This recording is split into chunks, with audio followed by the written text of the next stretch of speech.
knocked off Alabama. Now Auburn battles Georgia at the SEC Championship on CBS, presented by Dr. Pepper today.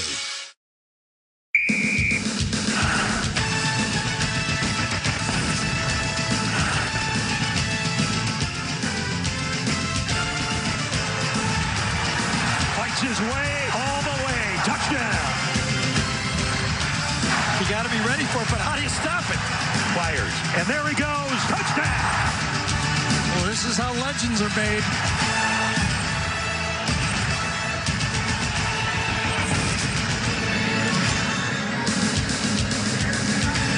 The stage is set for a rematch at Mercedes-Benz Stadium. What a place. It's the 26th SEC Championship game. Number 6 Georgia seeks to claim its first SEC title since 2005, while number 2 Auburn is back in the conference title game for the first time since 2013. A playoff spot at stake here in Atlanta. It's like a national quarterfinal. And for all you football diehards who are starting to join us after basketball, we've got the all-22 angle from our spot here above the end zone. Hello, everyone. I'm Adam Zucker, and welcome to a special edition of State Farm College Football Today. Joining me, as always, throughout the season, Rick Neuheisel and Brian Jones. We're going from 5-on-5 to 11-on-11, and these are ancient rivals who just met a few weeks ago. What is the mindset for these coaches? Who's feeling the burden here? Well, both coaches got to be elated to be here. Obviously, this is the goal every year to get to Atlanta, but it's a job still yet unfinished. Right. They are looking at themselves in the mirror and saying, I got to have my best today. This is too critical. Kirby Smart's got to be so excited about the way his program's begun. Yeah. Ahead of schedule, I would say, at Georgia in second year being here in Atlanta. And for Gus Malzahn, what the heck's going on with him? Because there's all sorts of rumors and innuendo out there. He may not even be coaching at Auburn in not so distant future. Well, both of these coaches are trying to put their players at ease. Of course, the Georgia players, they have revenge on the mind, and Auburn players, hey, can we go out and do again what we did to Georgia 3 weeks ago? And Trey Matthews introduced a new term into the lexicon, bubble gut. Bubble gut. I think that's a fancy way, or his newfangled way of saying you're feeling some anxiety, some nerves. You know what comforts that? Contact, that first contact, then you get into the flow of the game. Well, let me tell you something. That bubble gut you're talking about, that nervousness is being felt by a lot of the Auburn fans who are starting to fill into Mercedes-Benz Stadium here because they don't know, and we still don't know, if Kerryon Johnson's going to play, and he's been the hero for this Auburn offense. Kerryon Johnson has been their heart and soul of their offense. Not only is he their leading rusher with over 1,200 yards rushing, and he went for 167 the last time these two teams played, but he also leads to all the play-action opportunities because you have to stop him. We've seen all kinds of chunk plays. He's been at his best against the best, going over 100 yards against the 2 #1 teams that he's already gone against, and his availability is critical today. And he's such a patient runner. He allows those blockers to get engaged, and then he can cut off of them. And you look at, on the flip side, Georgia and their tandem, Nick Chubb and Sony Michel. These guys have had dynamite careers there at Georgia, but they did nothing in the first installment of this matchup. You see them versus, Auburn, 32 rushes in that ball game, only 46 yards, 27 and 21 respectively between Chubb and Michel. They have to find a way to generate some tough yardage against this stout defense of Auburn. If they can do that, that would possibly put their quarterback, their young freshman guy, Jake Fromm, at ease. Well, there's no question Jake Fromm is going to have to be counted on in more than what he's offered in probably 8 of their 12 games where he's not throwing 20 passes. They're going to have to lean on him, in particular on first down, to get Jim Chaney into that 2nd and 6, 2nd and 5 category where he can open up more of the playbook. And something we'll discuss in our over an hour together here as we get set for kickoff from the SEC Championship game is the fact that, that was at Auburn. All those numbers, that first game where they combined for 46 yards rushing against those Tigers in that front 7, which has been dynamite down the stretch. Now we're on a neutral field, so things likely to even out a bit whether or not Kerryon Johnson is able to play. Now, our SEC Championship game coverage kicks off at 3 Eastern today with the drive to Atlanta, presented by Mercedes-Benz, formally kicking off, followed by State Farm College Football Today. This isn't formal? A special edition is what you're getting right now. Well, it's like a pregame warm-up, right? Oh, okay. We're stretching out.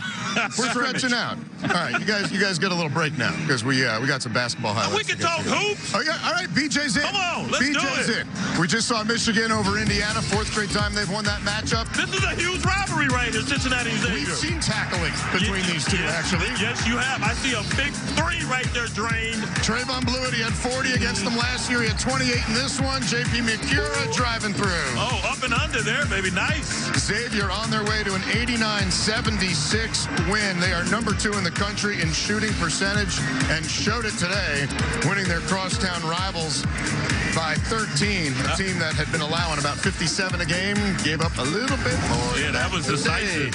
Virginia, hard to score Cavaliers. on them. They play some stellar defense at them. Number 1 scoring defense in the country. There it 50 is. points a game, which sounds like a lot for football fans, of course, but it's actually dynamite for basketball, and they were scoring as well. Isaiah Wilkins going to pop a 3. Nice ball movement there. Kyle Guy finished with 21, his 4th career 20-point game, 75-54, the final for that Cavs team.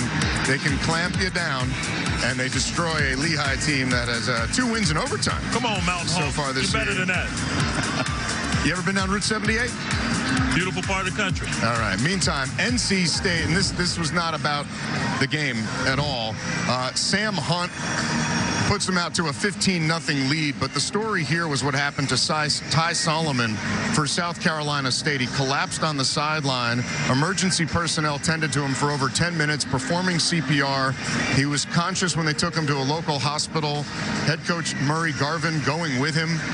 The team and coaches voted to continue play after a long delay of much lesser importance. NC State did get the win in that game. In other action, meantime, a battle of one-loss teams between Baylor and Wichita State.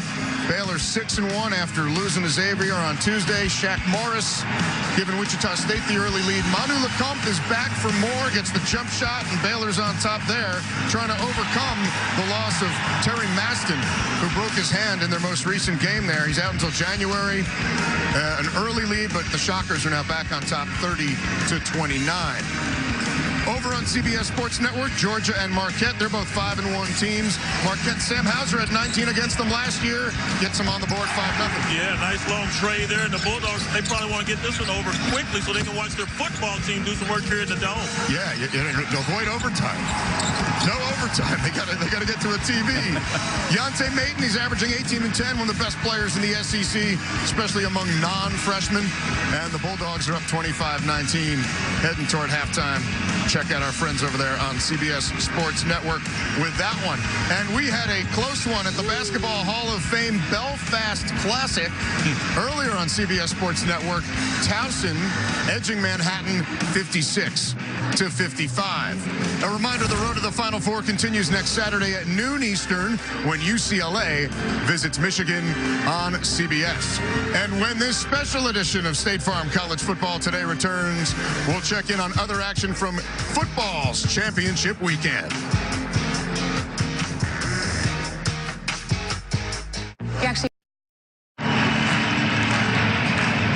All right, we are back. Just over an hour until kickoff at the SEC Championship from the Mercedes-Benz Stadium in Atlanta. Man, this place is cool. A lot of great stadiums out there. There's another one. There's another one in North Texas where they're playing the Big 12 Championship game right now. First time they're playing one in 7 years. They got a little exemption. Oklahoma, why we got to do this? We already beat these guys. We're in first place. We're in the top 4, BJ. Yeah, they want to beat them again. Kyle Hicks lays the rock on the turf. Caleb Kelly scoop and score. Oklahoma's second defensive touchdown on the season. And here comes TCU. Nice little fade pattern there. Kenny Hill to John Dior's. He knows something about the SEC. He played at LSU, and Baker Mayfield comes back, hits Mark Andrews. 26 straight game with multiple TD passes for him, tying Kellen Moore for the longest streak in the past 20 seasons. And it's 31-17 now with the second half underway. And just to give you an idea, because of the playoff, fans of teams like Alabama, Ohio State, all these teams, they're watching all the other games too. Alabama right now, you're rooting for TCU. And meanwhile, then there's the Pac-12. USC saying if two lost champions can make it to the playoff, what about us? Up against Stanford last night, Rick. Big risk by the Cardinal. They go for it, down 3 on 4th and goal in the 4th. David Shaw chose to roll the dice. Jordan Scarlett gets stopped short here. Ronald Jones takes the ball around on a 3rd and 1, giving the Trojans a 10-point lead. They'd hold on. They are the Pac-12 champion. It got exciting down the stretch. Trojans looking like the Fiesta Bowl now. Ronald Jones with a $140 on the ground, his 9th 100-yard game of the year. And way to go USC. First time they're Pac-12 champs since 2008. They're at the bottom of the top 10. And you look, the teams on the left, they're not playing each other. They just win, and they're on to the playoff, is the feeling we've got, including Auburn and Georgia here on CBS. Yeah, we've talked about quality losses and bad losses. You know, usually a loss is a loss, but you look at USC and the manner in which they lost. They're in South Bend versus Notre Dame, and you, as you like to say, no unseeing that. No unseeing that is right. Hey, listen, there's a win and you're in tour, right, and then there's that wait and see tour, yes, and those people are along that San Andreas Fault kind of rocking and rolling with all the action over the course of the day. Now, the USC fans would take that a little more personally. Yes, they would. But there's other losses by teams that people can't unsee either, like Ohio State's loss to Iowa as well. Let's get to more conference championships, though. The 2 highest scoring teams in the country, number 20 Memphis and number 14 UCF. Besides Wisconsin, the only FBS unbeaten, and they can score. Did you say the highest scoring? Fireworks there in Orlando. Traquan Smith with the grab from Mackenzie Milton. Then Riley Ferguson comes back, finds a wide open Anthony Miller. Anthony Miller's been doing this all season long. Go ahead, score there, but hold up on that car wash, boys. Mackenzie Milton, he keeps it. Scampers in for 16-yard score, and he wasn't done. He's going to connect with Traquan Smith again. I promise you he will. What a grab there right before contact from the Memphis defender. It was starting to feel like last week's game between UCF and South Florida, but now the Knights have an 11-point lead. They have won 10 straight against Memphis. These Knights, though, they can't keep moving up. The committee has not elevated them, Rick. I know it was close last week. It wasn't maybe the dominating performance that you might have seen get them into the top 10, but this is a dynamite team. Much to the chagrin of their athletic director, the conference commissioner, they've all been public in their dismay about where the committee puts these guys. But what an unbelievable year. It's so hard to go undefeated. But the big question right now for them, Brian, is what's going to happen with their coach in the aftermath of this game. Yeah, there are reports that the staff has already been put together, and they're moving a little northwest of Orlando to Nebraska. Of course, that's where Scott Frost was born and where he played his college ball. But this has been a great season for them, and Scott Frost has done a masterful job taking over that program, winning 6 games a year ago. The year prior, 2015, they didn't have 1 win, 0, a goose egg, and now they're on the cusp of going undefeated through the regular season. And we'll see what they can do, whether Scott Frost is there or not, in their bowl game when they go up against one of the best teams from the Power 5. Try to make a statement, start building toward next year, building that reputation like we saw with Boise State in the past. They've seen that movie before. Remember, they knocked off Baylor, who was a top 10 team in the Fiesta Bowl. Yeah. This is a 60,000 student university. They have the ability to recruit with anybody. And they might have to recruit a coach very soon, as you see the Auburn Tigers warming up behind us. Let's get back to some more action. Akron and Toledo, another one of those rematches in a conference championship game. This is for the MAC title. Toledo rolled them the first time, Rick, and that's what's happening today. Well, it seems like Logan Woodside has been there forever. Here he finds Deontay Johnson for a 27-yard touchdown. Woodside again here this time. Deontay Johnson once again, 5 yards this time. Deontay and Logan Woodside to John Vea Johnson. How about those Johnsons? The Rockets. There you go. And both teams making their first appearance in the MAC title game in over a decade. Start of the 4th quarter, and the Rockets are on top 38-7. Now, we're all used to Lane Kiffin and all the plays that he would design when he was with Alabama. He's the head coach at Florida Atlantic, who destroyed North Texas the first time they met. We got a serious trick play right here. BJ, follow the ball.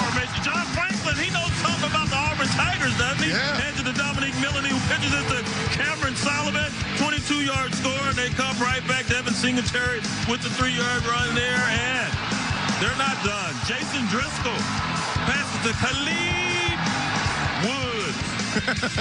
He heads for the woods. Jason Driscoll, the younger brother of Jeff Driscoll. 34-17 the score. Mr. Singletary adding 2 touchdowns to his nation's best 26 on the year. I think that's more like Caleb Woods than Khalid. There you go.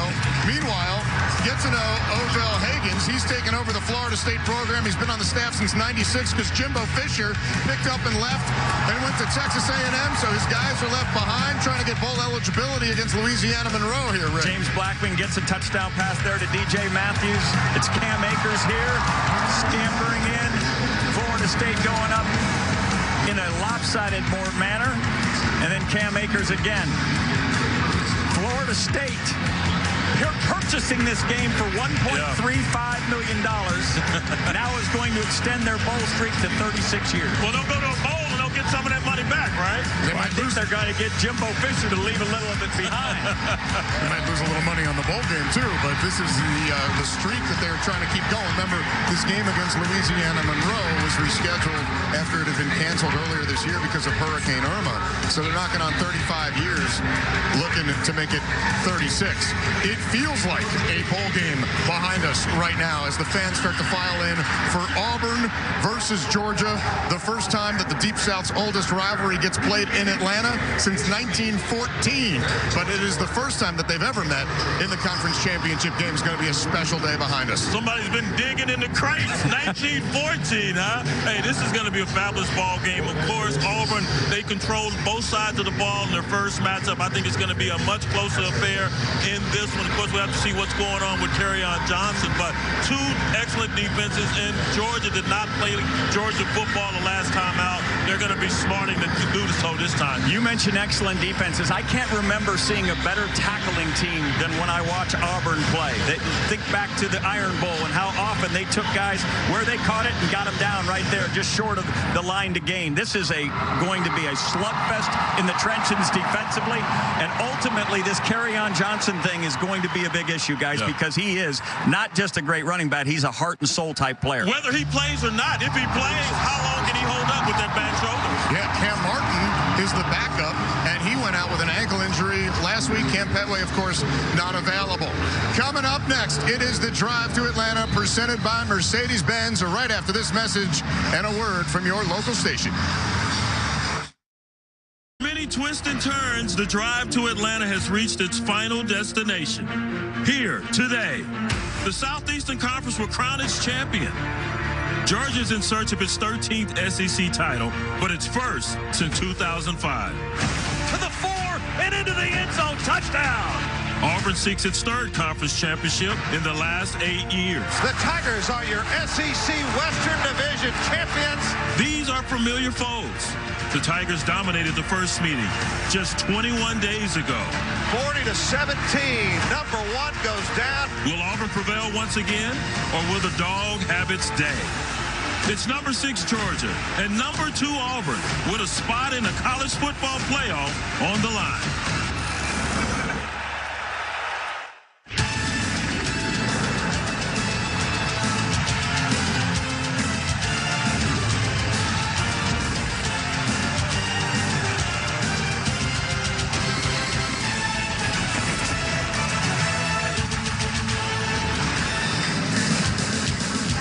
History has shown us that Atlanta has been a crucial stop in the process of determining the national champion. For number 6 Georgia, an SEC title for the first time in over a decade would cement what has already been a wildly successful season. Number 2 Auburn can continue its resurgence to a season once thought derailed, knocking off a pair of number 1s on the road to an improbable rematch with the Bulldogs. Which of these teams will walk away today as SEC champion? Hello, everyone. I'm Adam Zucker. Welcome to the Drive to Atlanta, presented by Mercedes-Benz. The SEC championship game between the Bulldogs and Tigers coming up in just over an hour. And joining me as always, Rick Neuheisel and Brian Jones. This is a playoff play-in game. This is a national quarterfinal. You can feel it building as the crowd builds as well, BJ. You're riding in your chair. Oh, man, I got goosebumps, baby. In the words of the Atlanta-based hip-hop artist 2 Chainz, it's a vibe. And the ambience here is worthy worthy of a game of this magnitude. Win and you're in. It's as simple as that, guys. And we go back, we're going to be tracking this Kerryon Johnson story all the way up to game time because he's that critical to the Auburn offense, not just because of what he does as a runner. Certainly he's capable there, having gone for 167 the last two times these two teams played, but he's also the kind of guy that leads to the play action passes, those big chunk plays. He is a big-time performer. Yeah, the SEC's leading rusher in terms of yards per game, the way he waits for those holes. All right, today marks the 7th rematch in an SEC championship game. It's also the quickest turnaround from the first meeting, which Auburn won in blowout fashion just 3 weeks ago. Playing Georgia the first time, I learned a lot from that game, understanding how to be in that kind of environment. I also learned that Georgia's a really good football team. We have to play better and play harder, and Auburn's a very good team. They play very fast and physical. We held those guys to 46 yards rushing in the first meeting. We have to do the same thing this game because they have great backs. Having a rematch right here in Atlanta is just like another home game for us, so we're excited about that. Oh, they're excited, and you know what? Look, Georgia fans are here, and hey, Kerryon Johnson might not play, so they're more optimistic. The fact that it's a neutral field as well. But if Kerryon Johnson walks out there and is more than a decoy, Rick, based on what we saw in that first meeting, Auburn has everything it needs. Well, there's no question he's going to walk out there, and there's no question there's going to be a want to. The question is, can he? Because he has been at his best against the very best in the country. And this is not just a good running back. This is a guy who gets hard yards. He exerts his will on the opponent defense, and that just flat wears people out. It's important that he be there for their success. I think the Bulldogs are more concerned with their running game because this Auburn D shut them down prior to their matchup 3 weeks ago. The least amount of yards on the ground for Georgia was 185 versus Notre Dame. They left the Plains with 46 yards rushing. They were dominated. They're at the line of scrimmage, and they have to come out guns blazing, running the rock. But line of scrimmage strength travels just fine, and so Auburn's going to be counting on that no matter who they're handing off to. All right, let's get to some other championship weekend action, starting with the first Big 12 title game in 7 years. It's win, and you're in the playoffs from number 3 Oklahoma. TCU trying to upset that idea, but their first play from scrimmage doesn't go so well. No, it didn't. Their number 2 running back, Kyle Hicks. Number 1, Darius Anderson, was hurt the first time they faced the Sooners, and scoop and score by Caleb Kelly there. And then there is Baker Mayfield finding one of his favorite targets, Mark Andrews, his 7th touchdown on the year. Then Mayfield to Michael Jones, or Mikael Jones, excuse me. He runs a 50-yard touchdown there, and Baker Mayfield's having a wonderful afternoon. Yeah, 26th straight game with multiple touchdown passes. He's got 4 in this game at this point, tying Kellen Moore for the longest streak in the past 20 years. It's 38-17. TCU hoping they can have a second half mild comeback like they did in their first meeting. Now, that's what they're hoping in Tuscaloosa. Yeah, well, and that's the thing. Alabama sitting at home right now watching football all day, and they're rooting for TCU to knock off Oklahoma. They're going to need a comeback. Well, this leads to the conundrum for the Crimson Tide fan because now they're going to be pulling hard for Ohio State. And if they're successful tonight against Wisconsin, tomorrow morning they'll be trashing them saying, but they're not as good as us. Yeah, the duality of a fan base. And clearly, if TCU were to pull the upset there in Dallas this afternoon, Alabama would be in. Now they have to sit and wait. And everybody says, oh, make it 6 teams. Make it 8 teams. I'll tell you what, because of 4 teams, you don't have just everybody talking about their team. You have everybody watching everybody else. Yes. I mean, this day is like a holiday. It's like a holiday.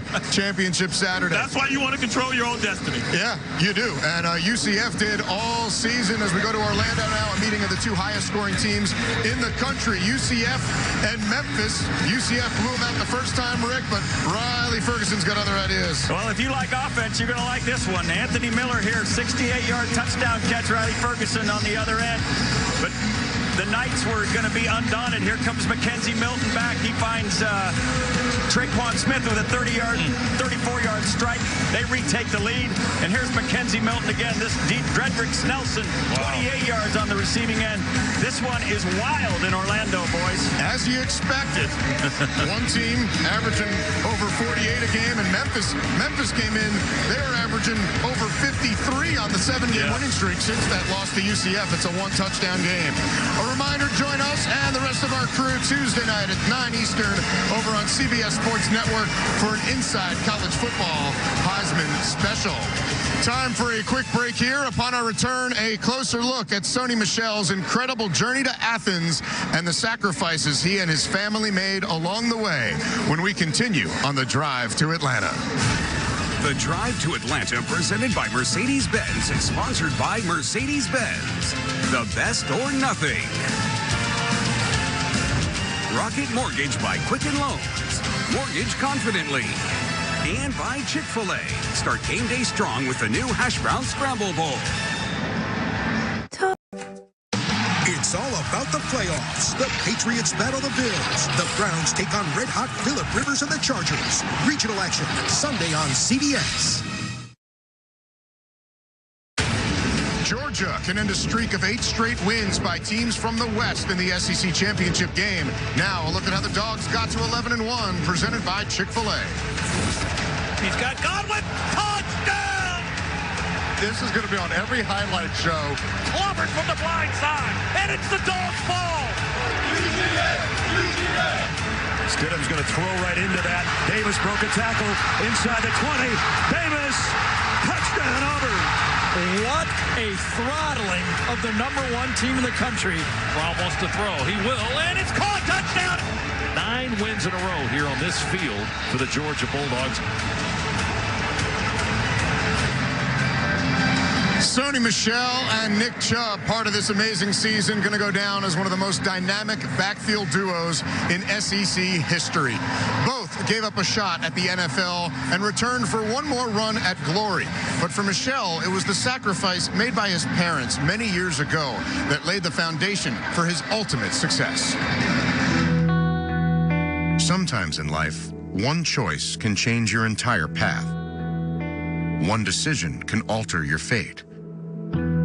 For Georgia's star running back, Sony Michel, there's not a day that goes by where he doesn't appreciate the choice his parents made many years ago. My parents, originally from Haiti. Like every other immigrant, it's about opportunities.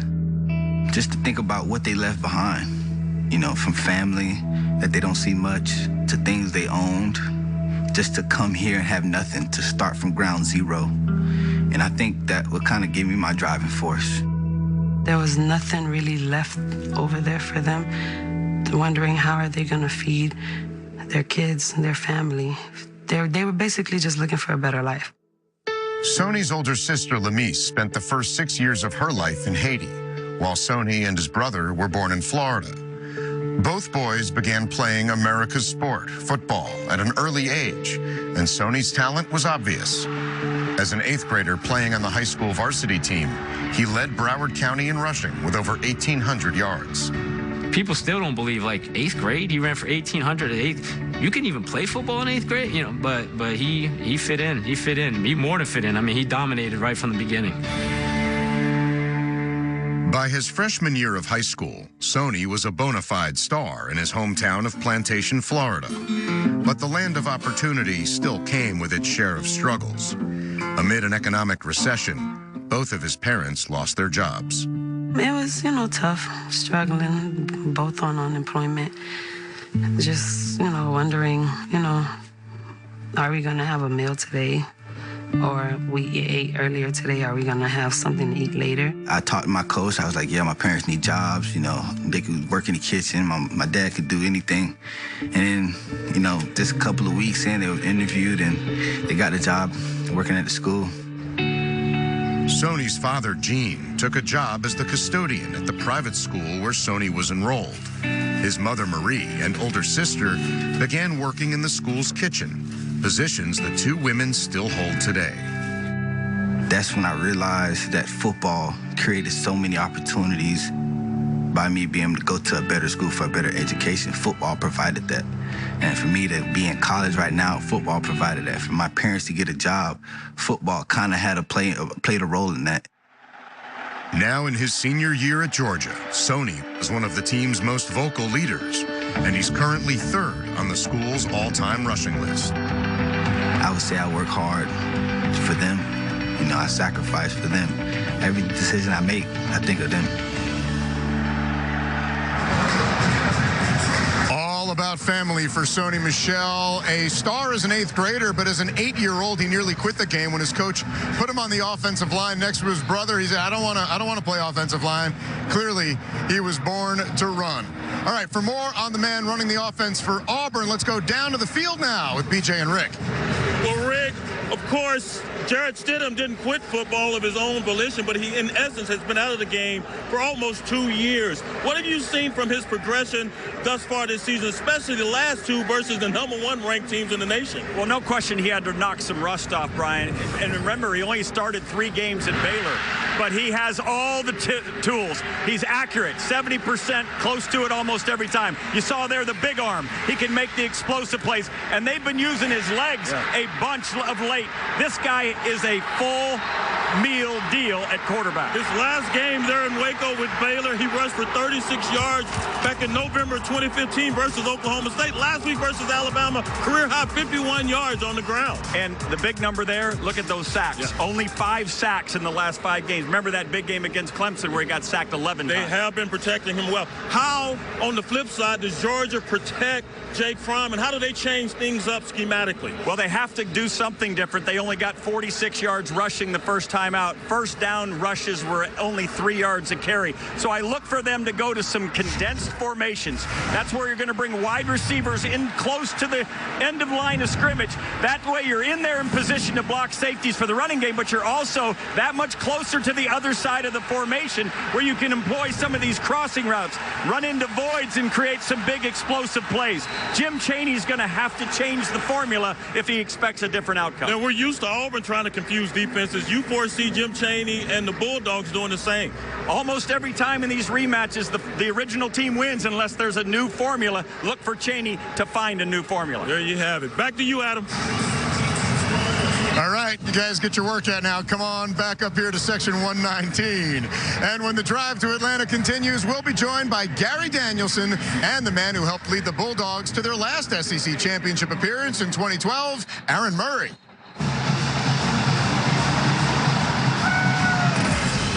Michel, and into the end zone, touchdown! Oh, into the end zone, touchdown!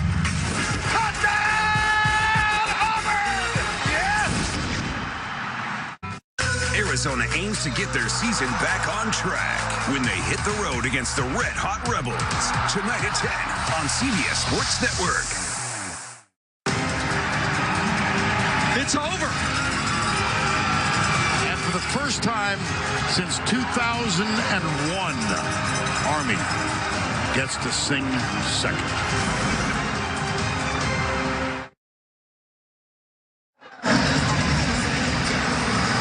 Let's take a look at the drive to Atlanta presented by Mercedes-Benz, and we have the honor of being at this beautiful new facility, which is hosting its first SEC championship in just over a month. The national championship game will be played here as well. Then the Super Bowl in 2019. Now, in case you're wondering, the Georgia Dome, home of the SEC championship for the last 25 years, demolished just 12 days ago. And yes, we were able to get a better view than the camera across from the MARTA bus stop. As we welcome in Gary Danielson, and Georgia fans know him and love him, Aaron Murray, who just finished his first season with the CBS Sports family. How you doing, buddy? Doing good. Happy to be here. This place is awesome, man. Just looking around, seeing it. It's going to be a great day. Great day to be an Auburn fan. Great day to be a Georgia fan. I'm just happy to be a part of it. At least you hope so. And Gary, yes. I mean, this game, this SEC championship, used to be like a national semifinal. Now it's like a national quarterfinal. But this is the way it should be. I mean, the committee could do this. So these Saturdays like this for the championship of the conference mean more. A game like this are what the fans of these conferences deserve.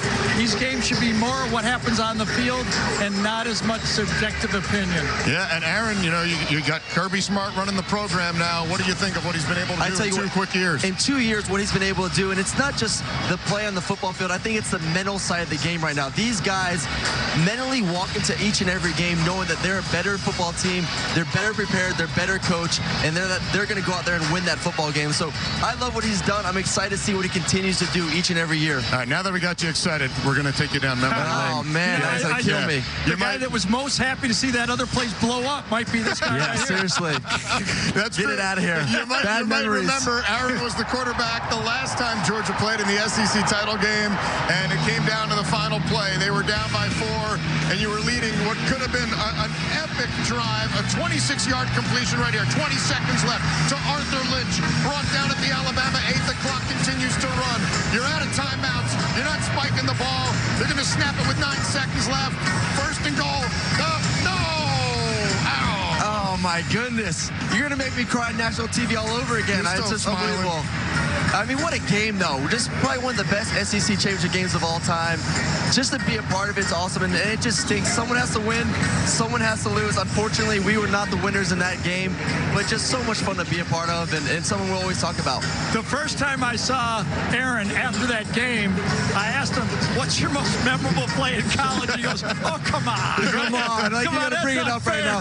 I don't think there's been a week since that game that someone in the state of Georgia hasn't asked me, you know, why didn't you spike it? Why did you go for it? Just those kind of questions. And listen, it turned out the way it turned out, and it still was an awesome game. Can I tell you from experience, after throwing an interception to LT on Thanksgiving, it's never going to stop. No, it never will stop. Now, Aaron, you stepped in. You were starting as a freshman. It's why you're the all-time leader in touchdown passes by an SEC quarterback.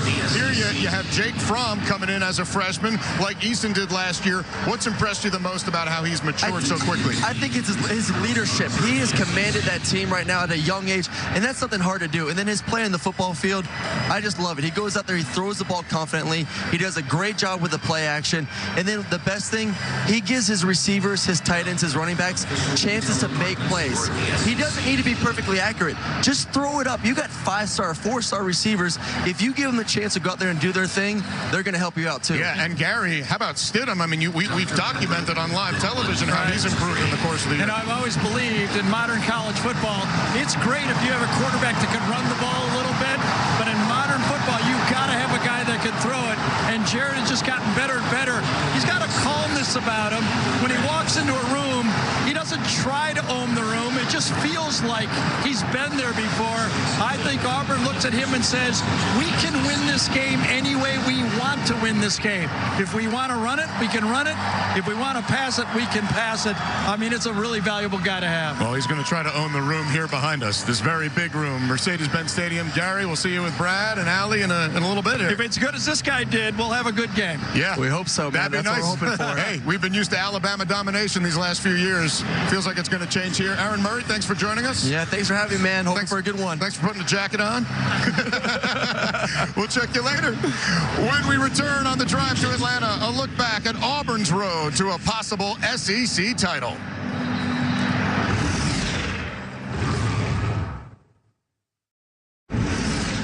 Auburn is seeking its first SEC championship since 2013. Here now, how the Tigers roared their way to 10-2, presented by the Home Depot. It's 11 sacks by Clemson this evening, and Clemson rides the defense to victory.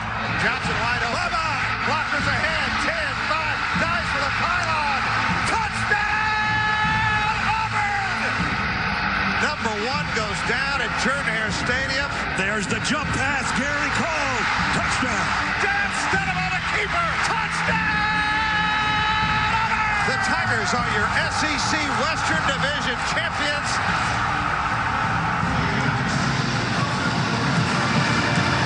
Quite a season. 2 wins over number 1. You guys make it back okay? Little huffing and puffing by my partner, but other than that, we're fine. He's a celebrity. They were all over him. Yeah, right. A little out of breath. Can I get some security the next time? You think? A little bit different than we did it yesterday. All right, Kirby Smart. He went to 5 SEC championship games as the defensive coordinator at Alabama. This is his first as the head coach of his alma mater, Georgia. Here he is earlier with Allie LaForce. Coach, you've gotten to experience a lot of SEC championship games from your time coaching at Alabama. What did you learn from those experiences that you were able to share with your team? That it's another game. You can't let the moment be too big for you to get the anxiety out of the kids early in the week and let them go play. We can debate for hours who has the advantage in a rematch and why, but what do you think the biggest benefit has been to this team, having faced Auburn just 4 weeks ago and knowing the result? Well, I think they know what they're getting into. They know it's going to be a physical, tough battle, and you don't know that until you play them for sure. Now we know for sure, so we got to go out and play more sound football, more disciplined football, but it'll be a physical battle. Thank you, Coach. Good luck. Thanks, Allie. Thank you, Allie. And there is Kerryon Johnson. He is the man of the hour. Big question about whether or not he will play. Gus Malzahn was telling Allie earlier they're going to watch. They got to see how he is. The doctors are going to check him out. Can he hold the ball and take contact against the Dogs today? Yeah, and it's going to be repetitive contact. That's going to be the key. How long can he hold up if he even plays in this football game? So this tells us nothing, seeing him taking a handoff on the air. How much, when you looked at Kirby Smart there, how much did you start and think about how many times he did this with Nick Saban? And how many notes did he take when I get my team, what I'm going to do?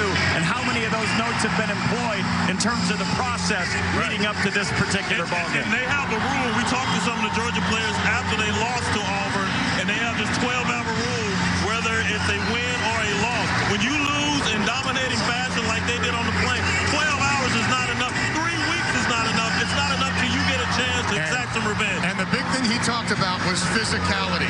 He said physicality is an attitude. It is a size matter. It is a physics matter. They got to change what they did in the trenches in that first game. Well, in game one, they gave up 200 yards on the ground. They gave up over 200 yards in the air. They have got to try to make this team one-dimensional, and that will be about an attitude, especially in the front. And it takes a real man to take it on for 4 quarters, bring that same type of physicalness for 4 quarters. That's difficult. There you go. And we are just over 40 minutes away from kickoff. Coming up next, it's State Farm College Football Today.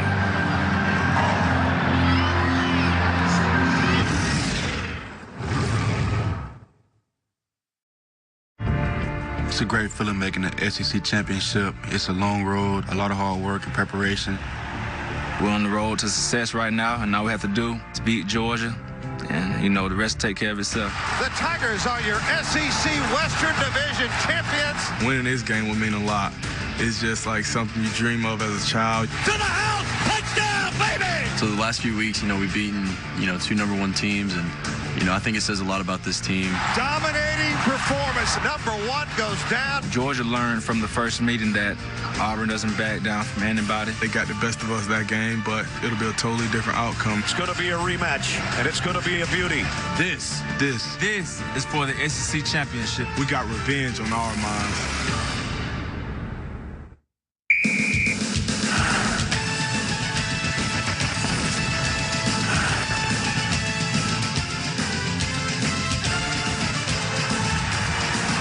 His way all the way. Touchdown. You got to be ready for it, but how do you stop it? Fires. And there he goes. Touchdown. Well, this is how legends are made.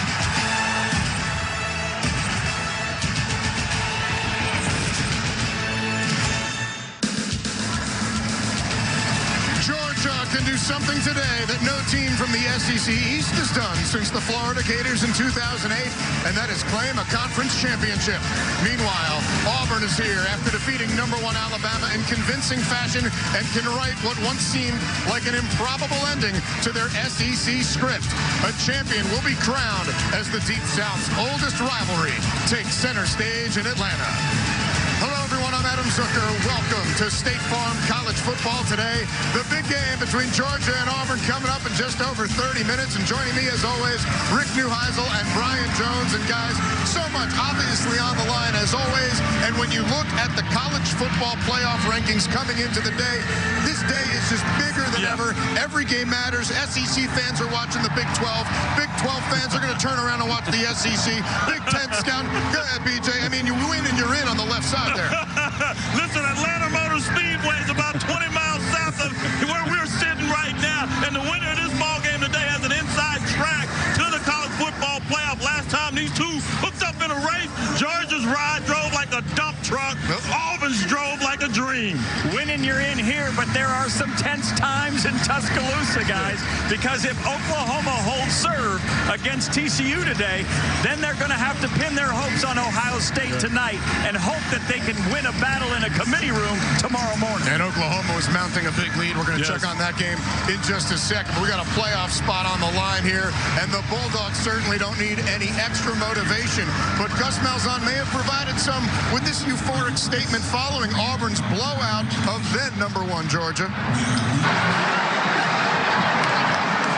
We whipped the dog crap out of this. Ah, yes. the word dog in there. He also told Kirby Smart, I'll see you in Atlanta. So he was already confident he was going to beat Alabama, and Kirby said to him, I'll tell Nick you said that.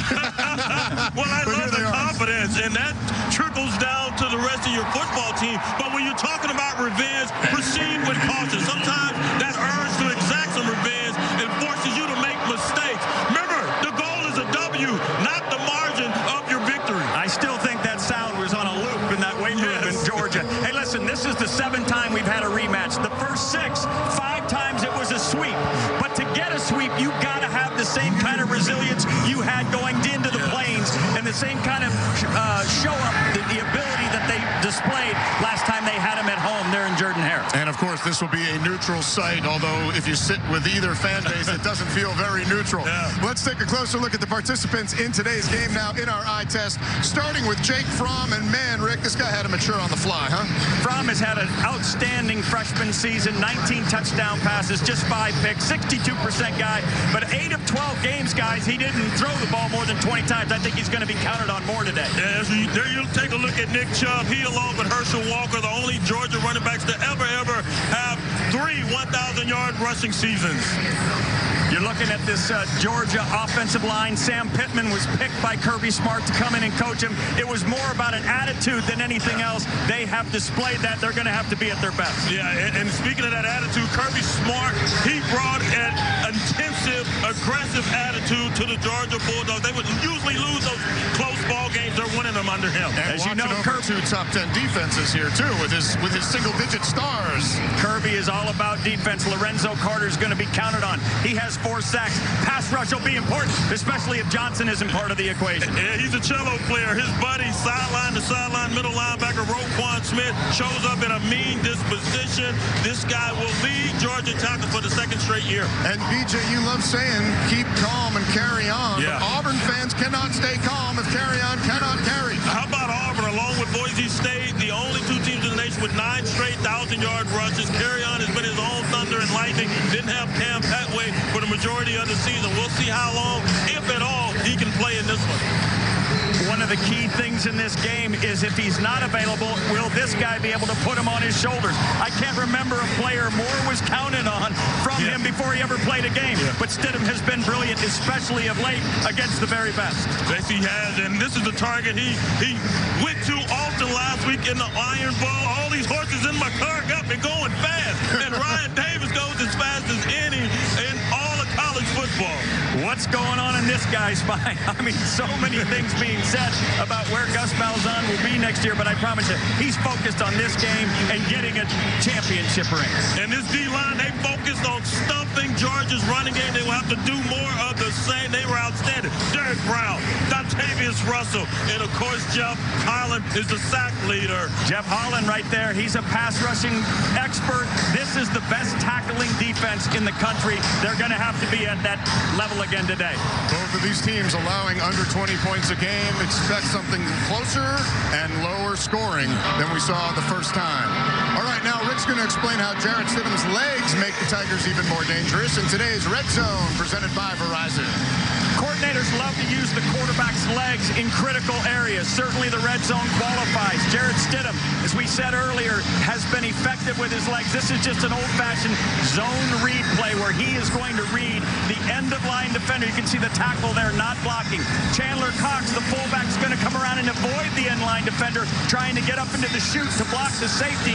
It's all about what the end does. If he closes down as he does here, you're going to see Stidham keep the ball around the edge. Touchdown, War Eagle. And defensively, when that end collapses down, someone has to replace him as containment. Georgia didn't do that. You can best bet they have worked on that play. All right, first, everyone's got to get to the red zone before it can happen. It always feels like Oklahoma's in the red zone when Baker Mayfield and Rodney Anderson are doing their thing. They're in the Big 12 Championship today against TCU, who they dominated in the first meeting. And on the first play from scrimmage, TCU coughs it up, BJ. Roro, second defensive touchdown on the season for OU. Caleb Kelly with the scoop and score here. And Baker Mayfield looking one of his favorite targets. Tight end Mark Andrews. He's got to be a John Mackey Award finalist. And then Mayfield to Mikael Jones, 55 yards untouched. And Baker Mayfield having a heck of a day. Third touchdown pass on the day right there. And now it's 41-17. This had gotten close, as you saw earlier, but this is not good for the Alabama fan watching on the couch. All right, the American, the two highest scoring teams in the country. Rick, it's like watching tennis today.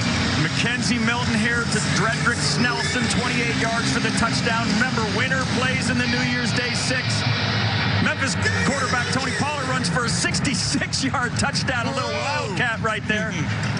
And now Riley Ferguson right here, a 10-yard pass to Anthony Miller. This gets the score knotted at 48. Something's got to give, boys. Nothing's given yet. It's tied at 48, and they're going to overtime now. And Memphis, they've won 7 straight since losing to UCF 40-13. They have obviously improved since then. All right, these are also rematches from earlier in the year. Toledo and Florida Atlantic under the watchful eye of Lane Kiffin. That one is a final. They both Toledo and Florida Atlantic won those first meetings with those specific opponents. Now, Florida State is going to a bowl. They get to 6-6. They rescheduled this game against Louisiana Monroe after Hurricane Irma. 36 straight years they are going bowling, but now it is without Jimbo Fisher, who's on his way to A&M, and Odell Haggins will be coaching them. Georgia fans, by the way, right now, CBS Sports Network, we don't want to lose you, but in hoops, they're taking on Marquette on CBS Sports Network, and the Dogs are up 51-50 with about 8 minutes to go. Don't take that margin of victory here today, right? Hey, do you need gifts for the sports fans on your list, BJ? Skip the line. Save on team gear from the CBS Sports Shop. Go to cbssports.com/gift to see today's special offer. And a reminder, head to cbssports.com/State Farm to vote for State Farm's SEC Highlight of the Year. When we come back, we'll talk to the one player who's played for both Auburn and Georgia, Trey Matthews. You are watching State Farm College Football Today on CBS. It's all about the playoffs. The Patriots battle the Bills. The Browns take on red-hot Phillip Rivers and the Chargers. Regional action Sunday on CBS.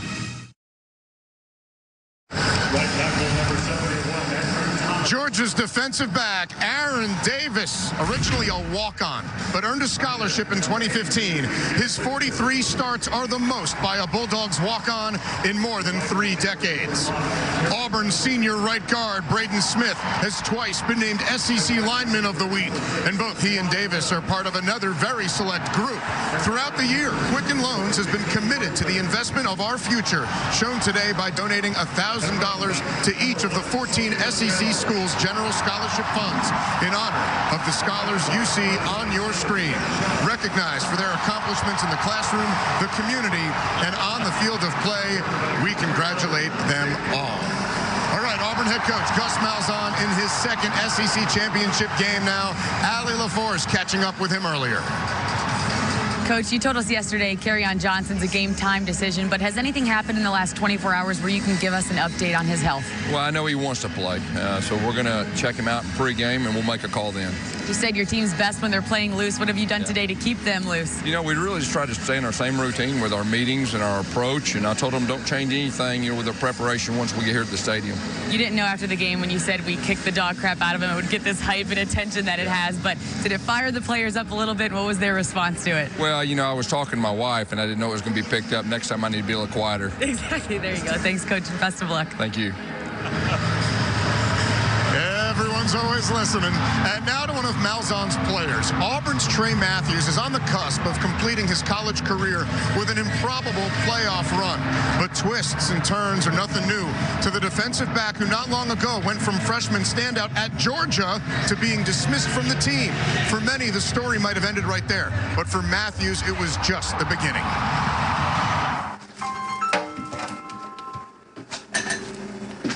Hey, baby boy. What's going on, Mr. Trigger? How are you? I'm great. How was practice? About to go watch some family. People around here say I'm the CEO of the defense.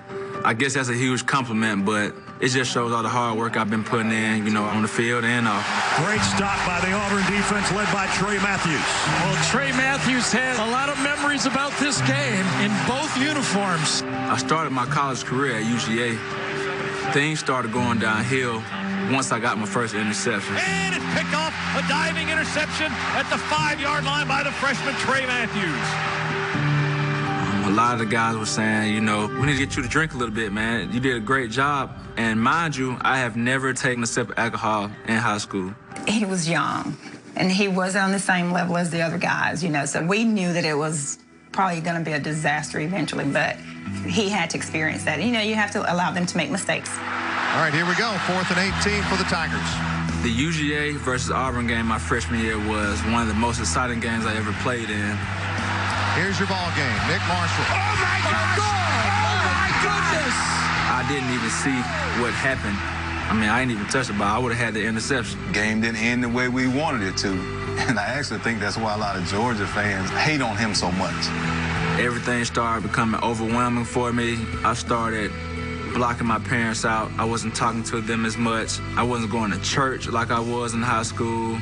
I was an immature kid. I felt like everything revolved around me.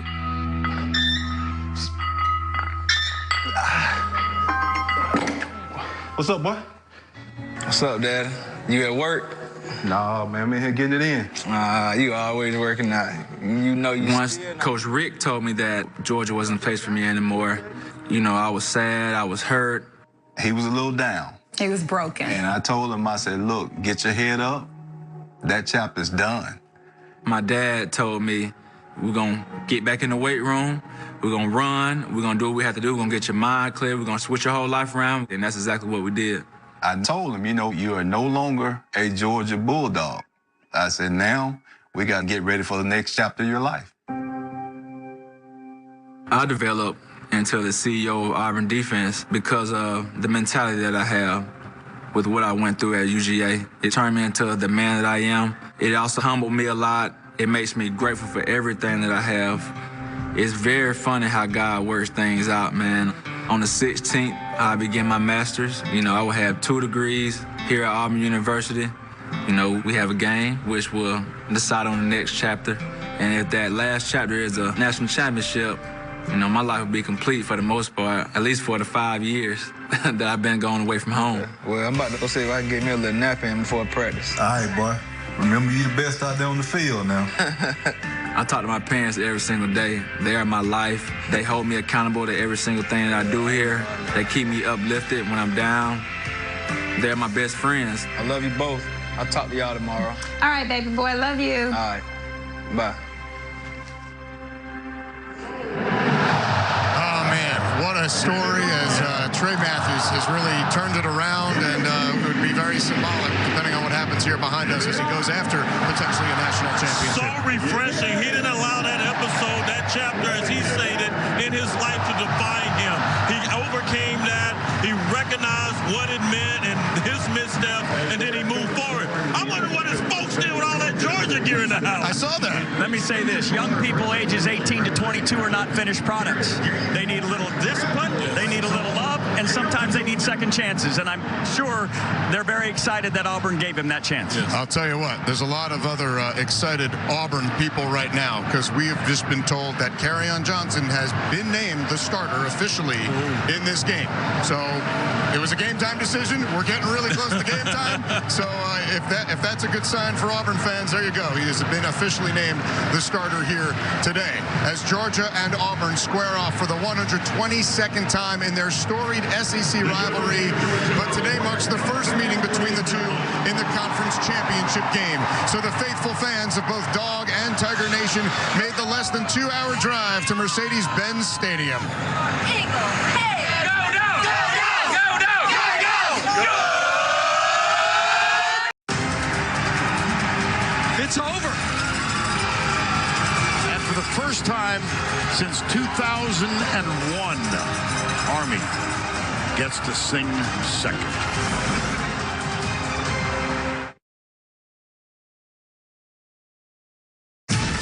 State Farm College Football Today is sponsored by State Farm.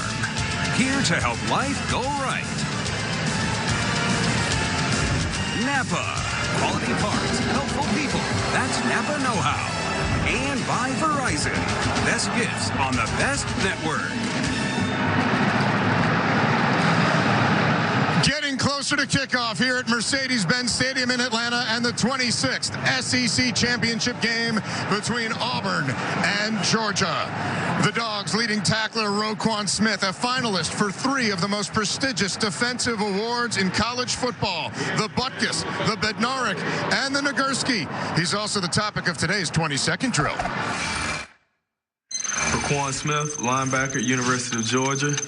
I love going out to eat. I love my family. I love the University of Georgia. I love my teammates. I love being me. I love all of my friends. I love trying different foods. I'm awesome, and only sometimes, though. Oh, come on. What would you say? Most of the time? Most of the time. A lot of love going on with that dude. I've never heard a guy say he's awesome and look so charming doing it.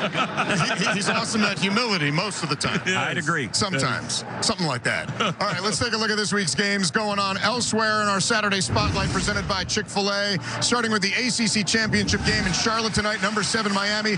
Number 1, Clemson. Hard to believe the U is making their first appearance in the ACC title game, huh? The Canes lead the nation in turnover margin. Might need to see that bling thing often to win their first ACC title. Number 1 ranked Clemson, the defending champ, seeking a 3rd straight ACC crown and a 3rd straight playoff appearance. Who wins, guys? Let me say this. I think Miami's had a great season. It's been a great story. I think Mark Richt is going to be the coach of the year in many circles, but they're sputtering right now, and they're taking on a Clemson team that is at full cylinder. Kelly Bryant threw for over 270. I'm on Clemson. Yeah, I'm going with Clemson as well. Miami 45 yards rushing last week versus Pitt. They need 210, 230, 230-something like they did versus Vitek and Notre Dame. Indeed. All right. Another one that's going to have a lot of eyeballs from the SEC watching, especially in Tuscaloosa, the Big Ten title game in Indianapolis. Number 8, Ohio State, and number 4, Wisconsin. The formula for the 12-0 Badgers is run the ball and stop the run. Wisconsin leads the nation in rush defense, while Jonathan Taylor is on pace to record the most rushing yards by a freshman in FBS history. The 2-loss Buckeyes need a win, maybe a big win, to earn a spot in the college football playoff. J.T. Barrett trying to get the start, get the W, could become the winningest quarterback in Ohio State history. Yeah, he is. And J.K. Dobbins, he's on the verge of breaking Maurice Claret's record for freshman rushing yards. He needs 48. But I like Wisconsin in this ball game. I'm believing in that Wisconsin defense. Alex Hornibrook, don't throw any picks. Played a clean game last week. I'm with you on Wisconsin. J.T. Barrett having surgery earlier in the week. Gotta like the Badgers. Unreal. Knee surgery, and then he's playing.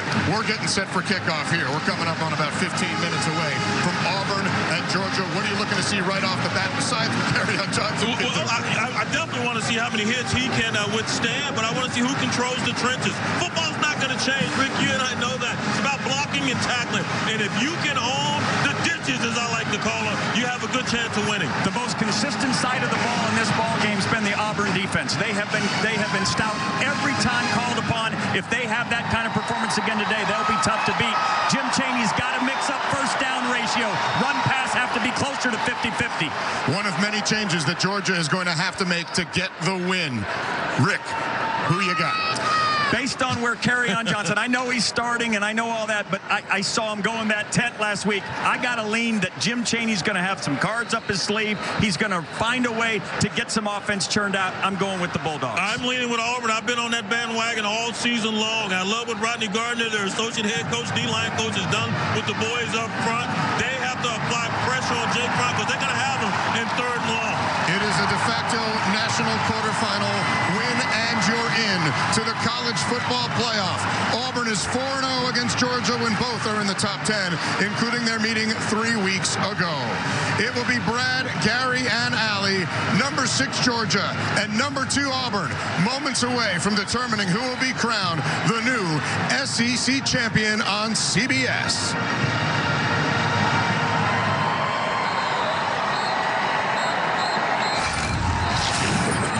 You have been watching State Farm College Football Today on CBS.